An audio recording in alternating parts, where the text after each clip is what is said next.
Well, hey everybody, this is Zach again here doing some Rollerblade Reflections. Today we got Josh Metz on. So Josh, you want to introduce yourself real quick? Hey, I'm Josh Metz, known Zach for 20, 25 years now. Yeah, Um, Met skating in the local hometown of Wilmington, Ohio, and we're all kind of rekindling that fire that burns in us and all kind of reconnecting now. So, yeah, it's very cool. So Josh, how did you get into skating in the first place? let's go way back. I watched Travis's video the other day and, been kind of reminiscing about stuff. So trying to kind of like put a timeline together.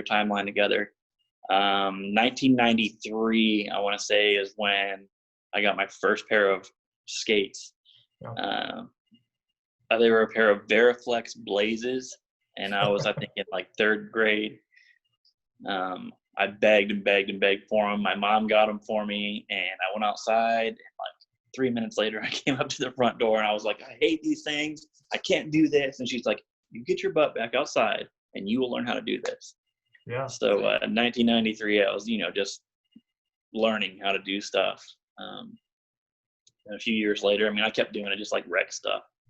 I played roller hockey with my buddies in the neighborhood, and this is in Columbus, Ohio, early 90s. And then as I got older, I got into middle school, and skateboarding was really popular at the time. And I remember there was a couple kids that skateboarded, and there was one guy that rollerbladed with him. His name was Michael Massey. And again, I was in 7th grade at the time, and I remember he had a pair of K2 Fatties. They were gray, and we were at this middle school, and I remember him grinding this bike rack. I know we all know about the bike racks. Well, I was out there with these, I don't even know what I had at the time, just kind of rolling around. And I remember he jumped up and like unity'd the top of this bike rack. And I'm like, whoa, and he had these huge baggy pants on. I remember he had like duct tape around the bottoms of them, Jinkos or something. I don't know. It was crazy. And when I saw him doing that, I was like, whoa, man, this is like another level. I was hooked. yeah. And that was it. And you lived up in New York when you got started, well, Ohio, and then you moved up to New York, right? Yeah, so that was like 7th grade for me, and I was living in Columbus, Ohio, and then we moved to Rochester, New York, or just south of Rochester, New York. And when I moved there, I met my buddy Eric Osborne, Rob Grillo, a couple other guys, and I was a new kid in town from Ohio, and I had a weird accent, Oh, and just those formative years of growing up and trying to find yourself, and I fit right in with those guys and bonded a lot with them and formed some really great relationships and friendships. And skating was it was all because of skating. yeah. And then you went from Rochester, moved back to Wilmington. Yeah. So I Yeah. was born and raised in Wilmington, Ohio. And then I moved to Columbus. I moved all over the place. Well, when I was in 8th grade, I moved to New York with my mom. And when I was 16, I was like, you know what? I want to go back to Ohio. I want to live with my dad. So parents were separated. And I moved to my dad's house when I was 16. I want to say that was like 99. Yeah, 98, 99. Or no, summer of 99, I want to say. And I get there, and there was really nobody. I didn't know anybody, even though I'd like started kindergarten, 1st grade there, but I'd moved around so much, I literally knew nobody. So I was skating by myself. I would go up to like Wilmington College or, random skate spots in town. And that's when I ran into you guys. I was you and Travis, Yeah. you and Travis Crawford. And I'll never forget, like, it was like trick or treat one year, and we were at your house in the same neighborhood. I forget the name of the neighborhood by homeschool there. Yep. And we were like, my girlfriend was with us, and Yep. we were jumping off this table, and it was weird. But and that's how we all met. Yeah. So what were your first impressions meeting Travis, myself, the rest of the Wilmington crew? Um, Trying to think back. It's been so long, but I remember. I'm like 4 years older than you guys, so I'm 37 now. I was 16 at the time, You guys were in like 7th or 8th grade, I think. It's great. Yeah. Yeah, and I remember like there was a couple guys around town that would skateboard. Max Knapp, I was friends with him. I worked with him.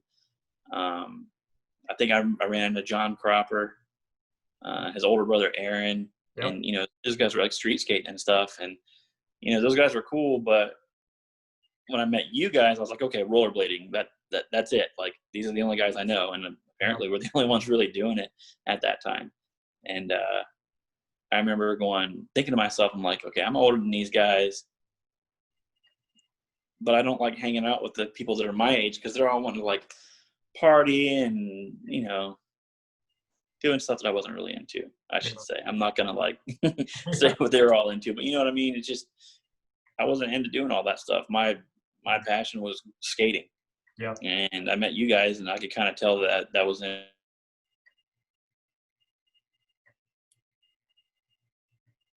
week. It was like that's what we lived for. So I was like, I don't care how old they are, man. I'm gonna skate with them, and that was it. Isn't it cool how like skating it makes it so easy to just like blend through from age, like it doesn't matter who you are, what your background is. If you've got a pair of rollerblades on, like you just cross that and can connect. Yep, absolutely. And it's funny, like my dad wasn't very supportive of it. My mom was, but I'm living with my dad at the time, and he was like, "Oh, I want you being out skating and something like that." I'm hanging out with like younger guys. Like I'm not out partying. I'm not drinking. I'm not out being a hooligan. Like I'm literally just out skating. He just didn't get it. And you guys were like that too. You were like, we're not out like trying to get in trouble and stuff. I was like, these are some of the best guys that I get to be hanging out with. Yeah. And he's like, well, why are they so much younger? I'm like, what does it matter? Like we're all hanging out. We have a common interest, Yep. Yeah. So tell me, do you have any skating, rollerblading memory that stands out, or best rollerblade memory? Best rollerblade memory. I remember we all went to Ohio Surf and Skate, and I got to skate with Aaron Feinberg. It was a Solomon tour, and it was I joined the Air Force the summer of 2001, and it was right before I'd left for basic training. And I remember skating with him and you guys back behind Ohio Surf and Skate, and I was like, man, this is crazy. Like I grew up watching Aaron Feinberg, and here I am skating with him, and it was almost like we were kind of one-upping each other and skating. It was so cool.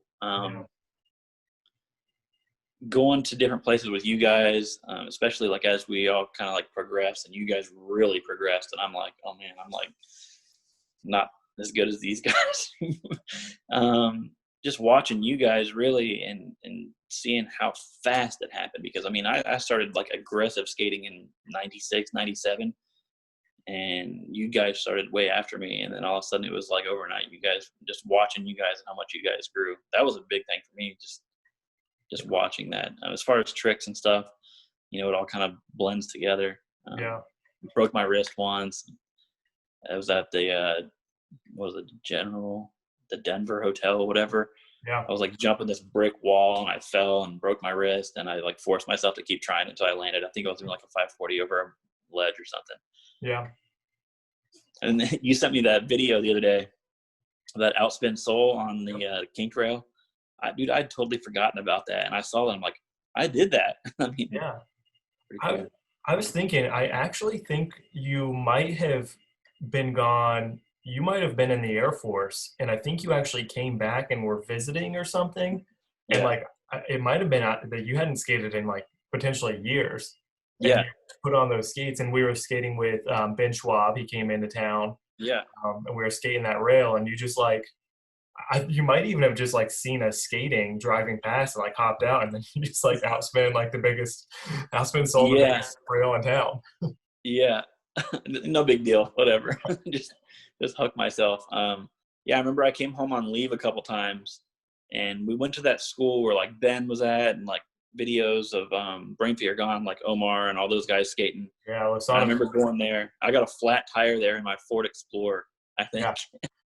And skating that rail and being like, man, like these guys are all skating with, I mean, pros at that point. and I was, in the Air Force and doing my own thing, and yeah, I Yeah. remember coming back and skating with you guys. It was a good time. Do you have aside from the outspin soul, do you have any like favorite skate tricks that really stand out to you that you landed? I like kind grinds a lot. It's weird because they can be kind of sketchy because if doing them on like a ledge or something, you land on top, and I'd slip out sometimes. But like full cab kind grinds are really cool. Doing rails and stuff. My go-to trick is always a soul grind. And looking back at a few of those video clips, I'm like sitting down doing these things. It's just such a weird style. And Yeah. true spin top souls. Those were. I remember them when those were like getting popular. Like true spin stuff was getting popular, and I was starting to land them. But like I had the weirdest stance doing it. Like my body was all twisted, and like. Yeah. But I like doing them. It felt good when you locked. But I don't really have a favorite of anything. Just skating in general. Yeah. What were your favorite skates that you ever skated? Favorite skates were, without a doubt, the Razors super flats that I got. Mm-hmm. Those are my first like good, nice, expensive pair of skates, and I bought them. I bought those just before I came to Ohio, actually, Yeah. and they're awesome skates. I love Razor skates. I didn't get any this time around. I got some Valos, which I really like them, Yeah. but I would like to get another pair of Razors. Yeah. I remember like when Travis and I met you, one of the things that we thought made like we knew that you were the real deal was because you had those razors. And we were like, only like the best of the best have those kind of skates. Like, so we just saw the skates and we're like, he's gotta be a pro or something. So, It's so funny how you think about stuff like that. You see somebody wearing a certain article of clothing or certain skates, or I remember we would go to a skate park in upstate New York. I was in 8th, 9th grade. It was called Spinners. It was part of a skating rink. And it's so weird. Like me and my buddy Eric and Rob Grillo, we would go up there. And I remember, you had that time, everybody has to wear elbow pads, knee pads, helmet, all that stuff. And I remember seeing ProTech helmets. I'm like, oh man, those are those really nice ProTech helmets. yeah. I'll never forget even like Parker. With his Parker chrome helmet. Yeah, he had his helmet. But I remember he got Shima 2s. I think it was Shima 2s or maybe Shima 3s, but I Mm-hmm. remember he got them and like being like, he's not good enough to get those. Like only like the best skaters of all time are allowed to buy those. Like so stupid. Like Yeah, I know exactly what you mean. yeah, Like it was almost like you had to work your way up, like yeah, stepping stones. yeah, yeah. I don't know where that came from. I remember I had those Razor Soles. And Mm-hmm. they like didn't have like a backslide plate or anything. And Travis had those rollerblade squash. And like I remember we always fight about whose skates were better. And one day you were like, "Well, you got razors, so yours are better." And I was like, "Yes, best skates." Like that matters in any way. Yeah, it's so funny. Yeah. What was your favorite skate spot coming up? Oh man, obviously the welfare ledge. We've talked about that. The welfare ledge, we call it that because it was the welfare center, Yep. whatever it was there in Wilmington, Ohio. It was like a shin high ledge. It was always waxed, and it felt like we always went there. Yeah. I mean, it wasn't a great spot, but it was almost like our warm up spot a lot of times. And there was a few rails there and gaps and stuff. We spent a lot of time at that church. There was like that red rail, like the Mm-hmm. handicap ramp, Yep. doing a lot of stuff there. And then the college, we spent a lot of time there too, but there was square rails. So we kind of had to adapt to that. There Yep. was so much potential there. Yep. And then once we started like driving and going other places, it was just, yeah, our little spots in our little farm town in Midwest Ohio. No kidding. I remember like the welfare ledge, the weird thing about it was you're right, like we'd go there all the time. It was like the spot. But not only was it like it was pretty rough ledge when we first started out but we got it waxed, but it like actually slanted the wrong way, if you Yeah, remember. yeah, So yep. like instead of it slanting up or even being flat, like it slanted down. So walking on anything was like, It was like you were always slipping off. Yeah, yeah. But we loved that place for some reason. I don't know like why we always went yeah, there. Should have started a new ledge. I don't know. yeah. And I remember, like the Christico, another building there in town. It was, at the time, a fairly steep rail. Doing that a few times was pretty cool. And that place had a lot of potential, but we never really skated there. I think it was like a cobblestone run up to it, so it was a little bit rough. So, we were pretty limited to our little town without driving out and going somewhere. But we made the best of it. Yeah, we did. If it was grindable, then we would wax it up and do our best. And get chased out. I remember, some of the number of times we got chased by security at the college. Like, but we could always get away because we were on skates. They'd have their little golf carts or their little cars. Like, do you remember the time the security, there was like that lady who like hated us, and she like drove her car up on the sidewalk to chase us? Yeah. There's a video of it somewhere. I wish I could find it, but like somebody's in the video like, she's on the sidewalk. Like, it's crazy. Oh man, I forgot about that. Yeah. It's good times.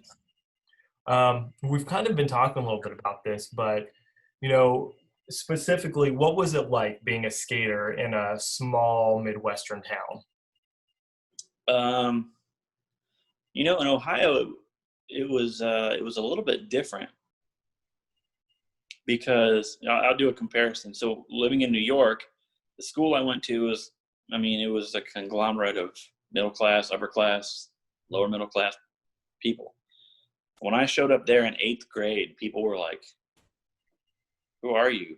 Where'd you come from?" I'm like, "My mom."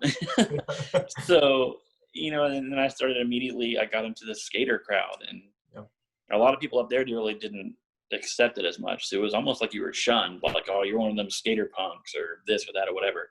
And, that's a stigma that's found a lot of places. Probably not so much anymore because skating and the skateboarding and everything, it's in the Olympics. So or was going to be. But going to Ohio, it was different because it was a little, it's pretty much a farm community, all middle class, farmers community for the most part. And I kind of felt like I was more accepted there. Yeah. And the people I hung out with were like, "Oh, you're that guy that skates." I'm like, yeah. And like people were interested in it and curious about it. And it wasn't so much like a shunned kind of thing. As far as our peers go, anyway, people in town really didn't like it too much. But yeah, it was one of those things when in your formative years, you're trying to find yourself and deal with everything else in life. And now you're doing this thing that's out of the norm. You're not playing football or baseball. You're strapping on rollerblades every day. You're not going to practice. Yeah. So to speak. Yeah.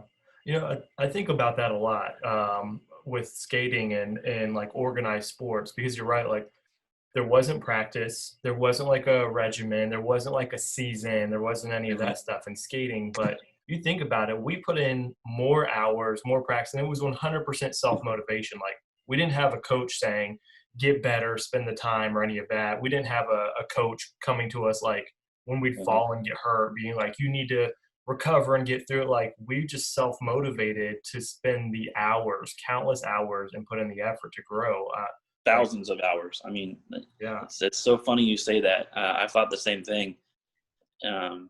Even recently, like I remember there was the Wilmington News Journal did an article. And we had that little skate park first built out there at the rec center, or whatever it was. CCYC.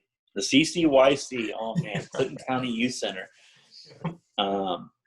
They did a news article and I got interviewed for it. And that was one of the things that I said was, I'm not sure this is word for word, but it was something along the lines of, I don't go to practice after school. I go skate with my friends. There's no coach. There's no rules. It's do what you want to do. And there's that freedom. But we were all pushing ourselves. Like we weren't just out screwing around at the skate park. It was like when we were going to skate, it was skating and hard. I remember like your mom would drive us to Middletown. And like the first few times, she would take us up there. We would get dropped off at Middletown Skate Park, which was a big deal for us because it was the first concrete park. And we would be there from like early in the morning until late in the evening. And all day long. We would skate to like Taco Bell and get some food or whatever. But we were non-stop all day, every day. So Yeah. to think about that, and like you said, that self-motivation, I mean, you got to love something to want to push yourself that hard. Hmm. It's a really unique experience. Yeah. Yeah, you're right. She would drop us off at the Middletown Park at like 7:30, 8 o'clock in the morning. And Hmm. she wouldn't come and pick us up until 5:30 at night. Yeah, Like, yeah, it was just all day skating. You fell, you were tired, like it didn't matter. Like, and then we'd go home and be sore as crap and get up and go back the next day. Like, yep, just yeah, nonstop. yeah. And not because someone was telling us to, it's because we wanted to. Yep, So exactly. cool. So kind of going off of that, is there anything you learned from skating that you still use in life today? I wouldn't say that there's something I learned from skating. You know, it's the friendships you make, the bonds that you make. I mean, you and I haven't spoken in, I think, 10 years. Yeah. We've messaged each other, you know, off and on, stuff like that. But I came home to Ohio in 2010 for my brother's funeral. And you and Travis showed up. Yep. But, like, we haven't actually spoken to each other in 10 years. And Yeah. here we are talking to each other like I just saw you yesterday. Yep. Building friendships and going outside of your comfort zone. You know, I think a lot of us had our own little idiosyncrasies and social things that were unique about us. And it all kind of brought us together and let us be ourselves without having to fit into any certain norm. Yeah. So I think that helps with like your building and growing as a human being. Yeah. Anything I've learned specifically, I would say no.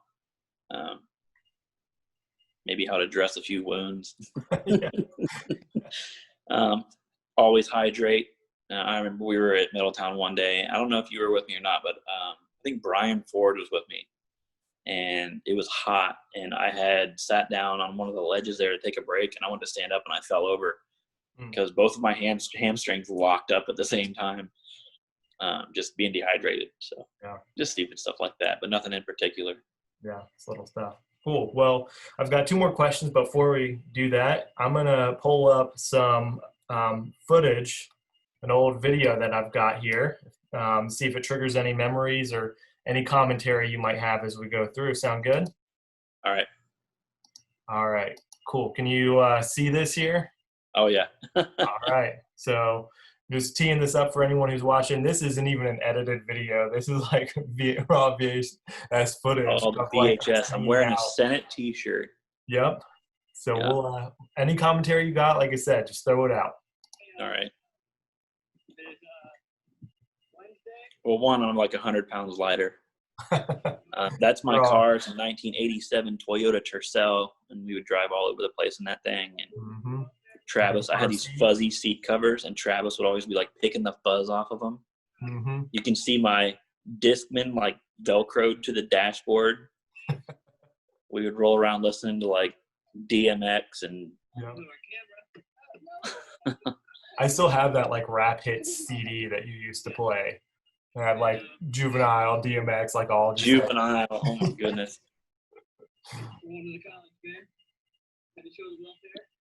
That was when you would wear that old man mask, if you remember. Yep. With the long beard. Yep. You know, looking back, this is probably this is like the first sweet grab. Oh, and another one. This is one of the first times we filmed. Yeah, it is. Like really early. Can you see me in the background doing the pose from VG11? You know what's funny? I've got VG11 playing in the background at my house right now. Yep. Soul grinds. And looking at Travis, like,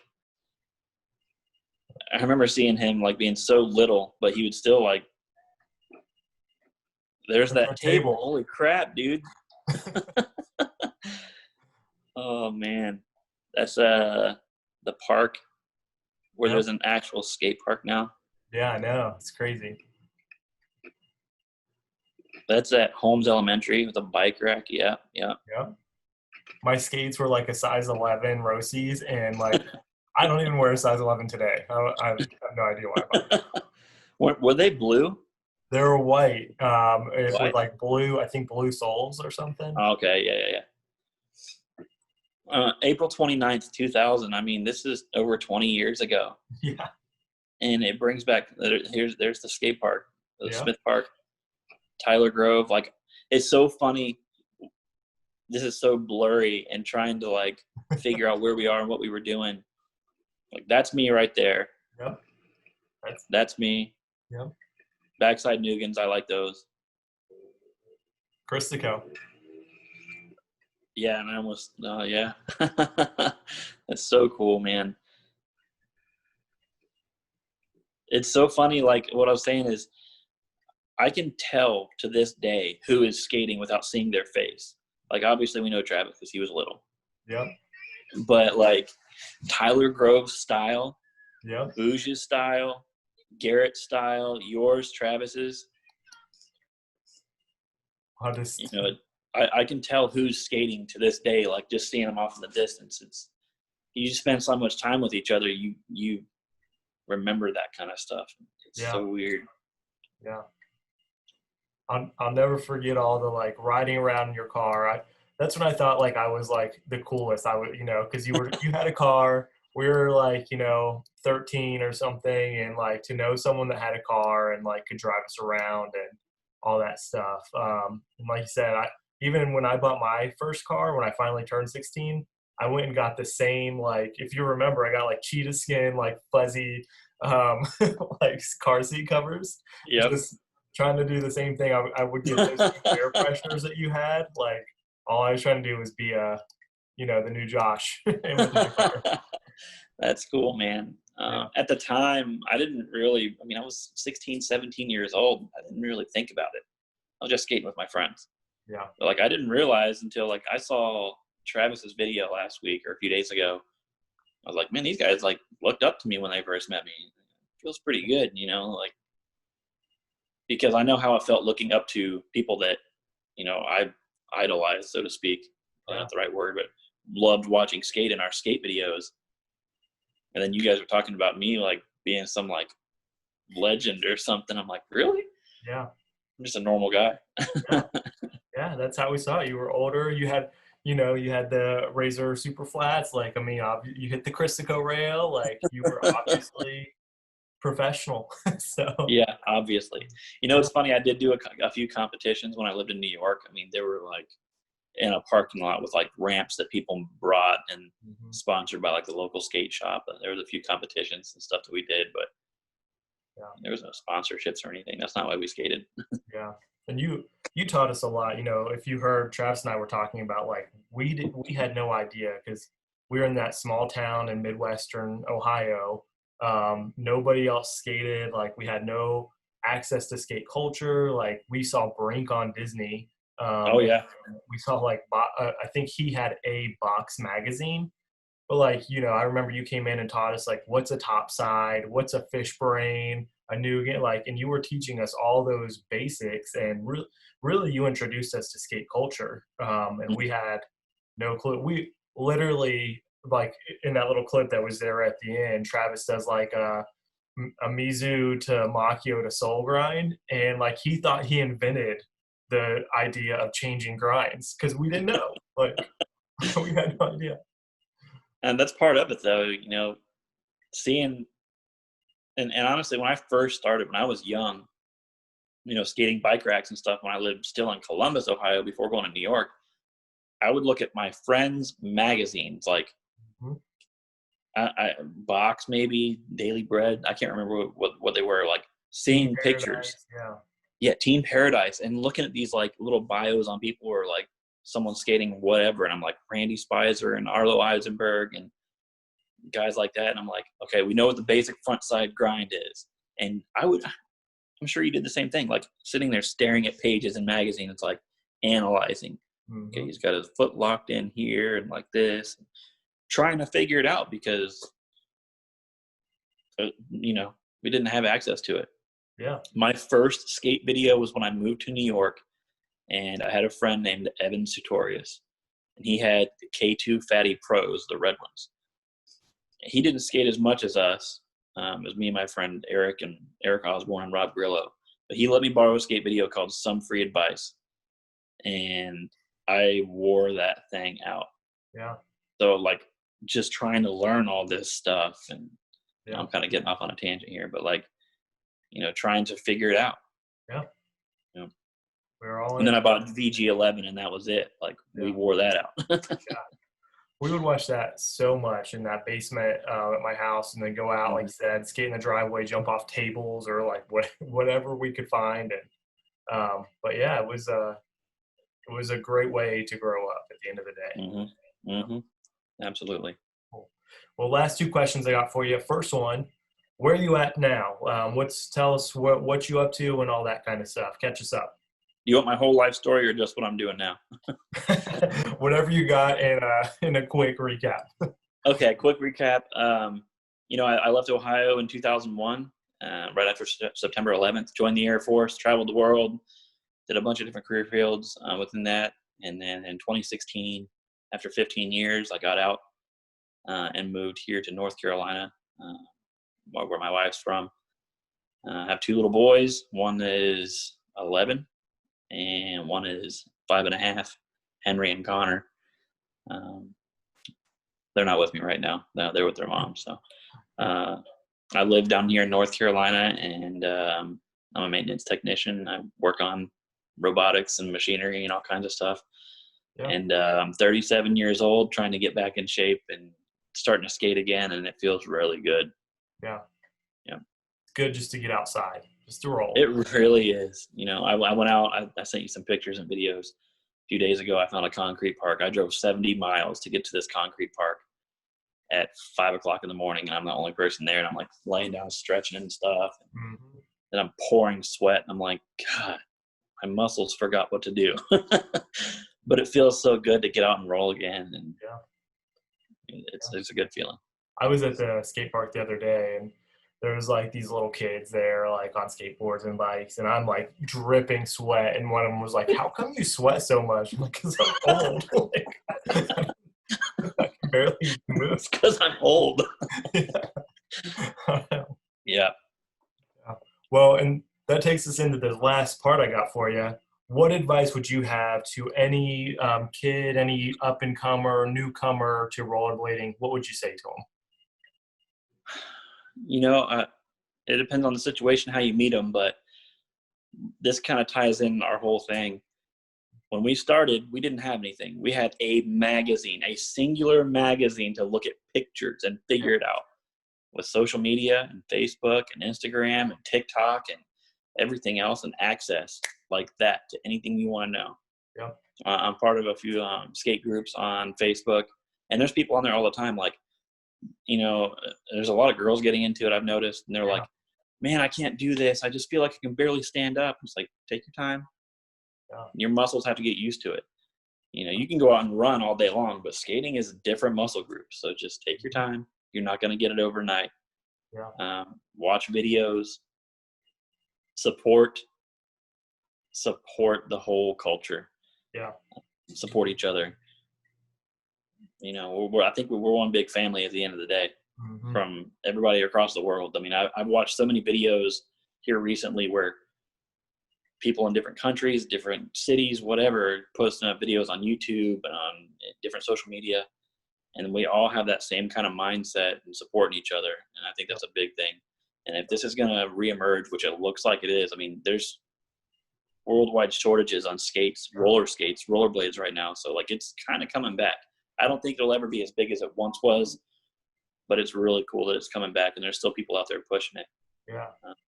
You never know. They're relaunching Mighty Ducks, and Mighty Ducks, they're going to put on Disney Plus. Like, that was one of the things that helped kick it in. So you never know. It definitely was. Any shout outs you got to anyone else out there from the old days that might watch this? Our core group of guys, you, me, Travis, I know John.